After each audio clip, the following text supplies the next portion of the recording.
நீங்க ஆசையா வளர்த்த செல்லப்பிராணியோட எச்சிலால உங்க கை கால்கள் கூட இழக்க வாய்ப்பு இருக்குன்னு சொன்னா உங்களால நம்ப முடியுதா? நாய்கள் கிட்ட இருந்து பரவக்கூடிய பாக்டீரியாவால பாதிக்கப்பட்டிருக்க மஞ்சித் சங்காவுடைய தற்போதைய நிலைமை இதுதான். மருத்துவமனையில மேற்கொண்ட சோதனையில அவங்க உடல்ல செப்சிஸ் தொற்று ஏற்பட்டு இருக்கிறது தெரிய வந்திருக்கு. நாய்களின் எச்சிகள்ல கேப்னோசைட்டோஃபாகா, கேனிமோசிஸ் உட்பட பல பாக்டீரியாக்கள் இருக்கும். இந்த பாக்டீரியாவால பொதுவா எந்த பாதிப்பும் கிடையாது.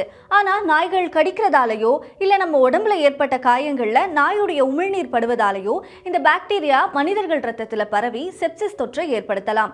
அப்படிதான் மஞ்சித் சங்காவுடைய உடல்ல இருந்த காயத்துல அவங்க செல்லப்பிராணி நாக்கால வருடியதுல இந்த பாக்டீரியா அவங்க உடம்புல பரவி செப்சிஸ் தொற்று ஏற்படுத்தி இருக்கலாம்னு மருத்துவர்கள் தரப்புல நம்பப்படுது.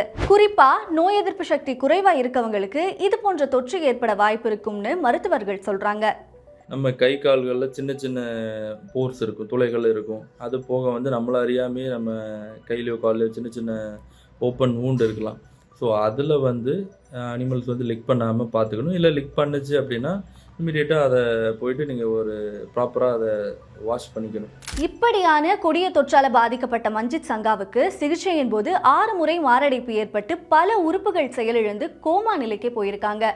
தொற்று மேலும் உடம்புல பரவாம இருக்க வேற வழியே இல்லாம அவங்களுடைய 2 கைகளும் முட்டிக்கு கீழ்ப்பகுதியிலான 2 கால்களும் அறுவை சிகிச்சை மூலமா அகற்றப்பட்டிருக்கு. மேலும் மண்ணீரல் உறுப்பும் அகற்றப்பட்டிருக்கு. இத்தகைய சம்பவம் அரிதான விஷயமா இருந்தாலும் இது யாருக்கு வேண்டுமானாலும் நடக்க வாய்ப்பு இருக்குன்றதால கூடுதல் கவனம் ரொம்பவே தேவை. டாக் கூட எவ்வளோ அட்டாச்சாக இருந்தாலும் சில இடங்களில் குறிப்பிட்ட முகத்தில் இந்த மாதிரிலாம் லிக் பண்ண விட வேண்டாம்.